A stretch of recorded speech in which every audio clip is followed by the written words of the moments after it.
multi-party protest and consequent political face-off over the North versus South tax tug-of-war has been simmering for some time now. Today, there are two separate protests ongoing along essentially the same line, the same theme. The Kerala Chief Minister, Pinarayi Vijayan, is in Delhi and he's leading a protest of left leaders and party workers at Jantar Mantar. They've also got support from other leaders. On their guest list are Delhi Chief Minister Arvind Kejriwal as well as Farooq Abdullah and Sharad Pawar. On the other hand, Parliament witnessed a protest by leaders of the DMK. They were joined by leaders of the Congress party.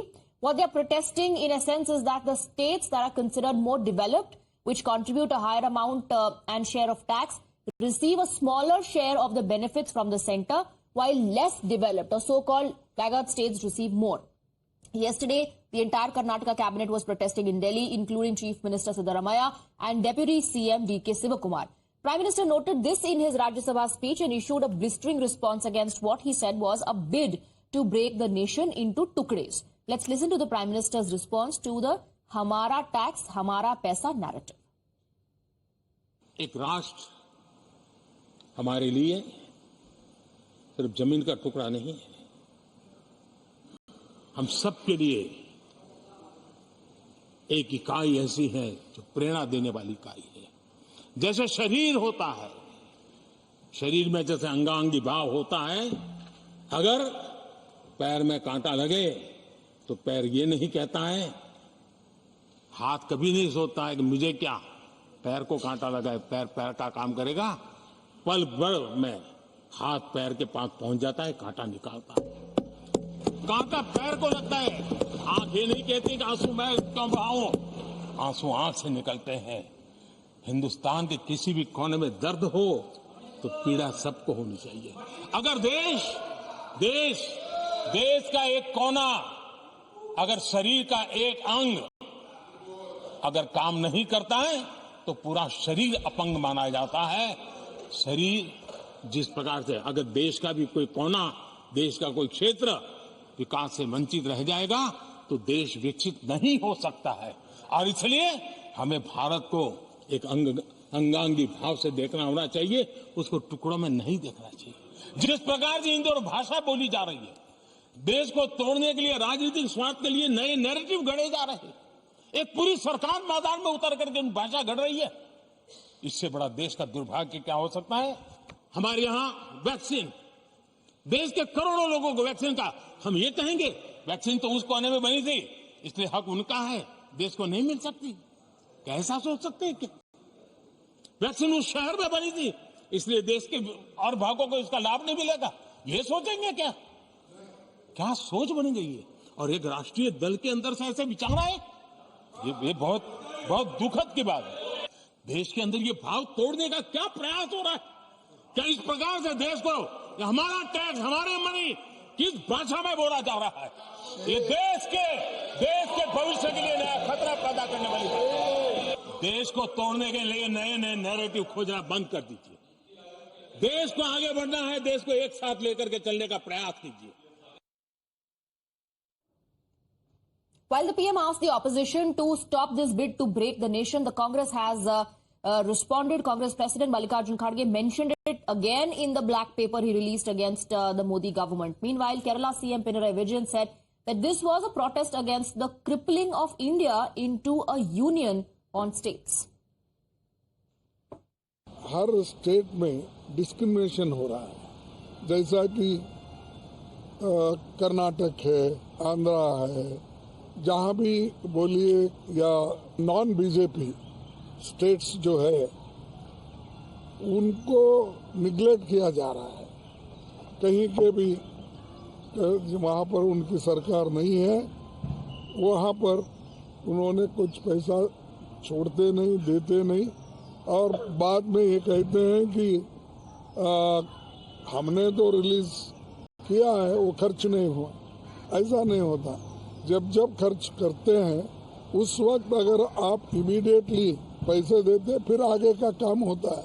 खर्च नहीं हो रहा ये बोलना, ये एक बहुत बड़ी साजिश है ये बीजेपी की सरकार।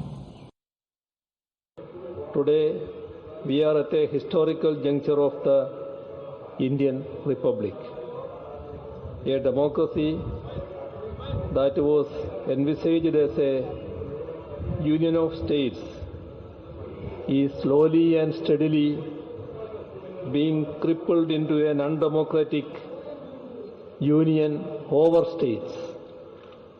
We are seeing its manifestations around the country, especially in opposition-ruled states. We have all come together to register our strong protest against this and to preserve the federal structure of India. Today, we are marking the beginning of a renewed fight that would herald a dawn of ensuring equitable treatment of the states. This fight would also strive to maintain a balance in the center-state relations. Thus, the 8th of February 2024 is going to be a red-letter day in the history of the Republic of India. Delhi CM Arvind Kejriwal also attended Pinarayi Vijayan's protest, and he made it about a clear divide between centre and the states ruled by the opposition parties. He asked whether the centre doesn't consider 70 crore people in opposition-run states as their own or as Indians. आज लगभग आधे राज्यों के अंदर विपक्ष की सरकारें हैं और आधे राज्यों के अंदर उन लोगों की सरकारें हैं। जो विपक्ष की सरकारें हैं आधे राज्यों के अंदर तो लगभग 70 करोड़ लोगों को ये विपक्ष की सरकारें रिप्रेजेंट करती हैं। 70 करोड़ लोगों को, आधे देश को। और इस वक्त ऐसा लगता है कि केंद्र सरकार ने विपक्ष की सरकारों के खिलाफ युद्ध छेड़ा हुआ है। ऐसा लगता है कि जंग छेड़ी हुई है, लड़ाई छेड़ी हुई है। हिंदुस्तान पाकिस्तान का रखा हम लोगों के साथ।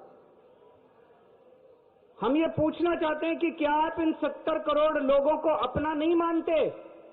क्या आप केरला के लोगों को अपना नहीं मानते? क्या आप तमिलनाडु के लोगों को अपना नहीं मानते? क्या आप कर्नाटका के, दिल्ली के, पंजाब के, वेस्ट बंगाल के लोगों को अपना नहीं मानते?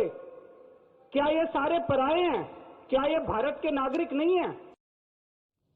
Well, a fierce face-off has ensued over this. Union Minister Anurag Thakur has taken on the opposition. He says this is nothing but an attempt by the opposition-run dispensations to hide their black deeds, and that the Congress and its allies will have to answer the people on India on how many tukdes they want the divide. They want the country to be divided into.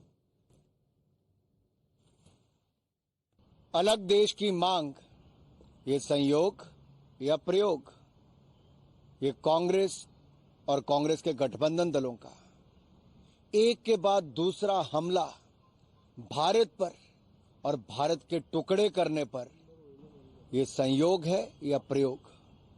देश को जवाब चाहिए।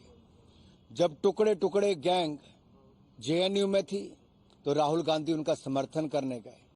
मैंने तब भी संसद में खड़े होकर कहा था, आखिर देश के कितने टुकड़े करना चाहते हैं राहुल गांधी और कांग्रेस पार्टी, और किस टुकड़े पर राज करना चाहती है कांग्रेस और राहुल गांधी? आज उसका जवाब इनको देना ही पड़ेगा।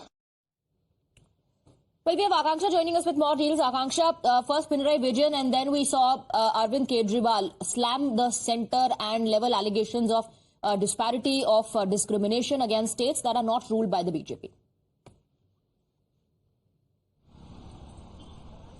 Well, absolutely. This is a fresh face-off between centre and several states, especially the southern states here in India. As far as the financial matters are concerned, today the Kerala Chief Minister led this protest. He, along with his party leaders, in fact, marched from Kerala House till Jantar Mantar, and there he was joined by not only Aam Aadmi Party, National Conference, but also DMK leaders and MPs who came there to lend support to him. They accused the centre of neglect, the bias when it comes to financial matters.